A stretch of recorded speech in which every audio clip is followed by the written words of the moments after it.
Welcome to DIY Future project. DIY is an Erasmus Plus funded project aiming at teaching young people DIY skills to increase the lifetime of products and sustainable consumption. This unit provides a comprehensive guide for creating personal gardens, whether in a yard or on a balcony.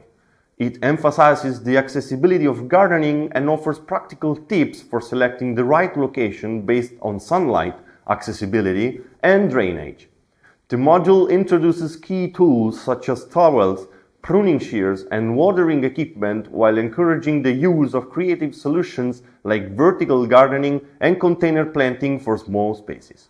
It also covers the importance of quality soil and seeds, alongside ideas for integrating art and creativity into the garden. Participants will engage in hands-on activities to create gardens that reflect their personality, and the modules include step-by-step instructions for designing layouts, adding artistic touches like painted rocks, and even crafting vertical garden walls. Keep learning by exploring DIY Future contents on the website www.diyfuture.eu.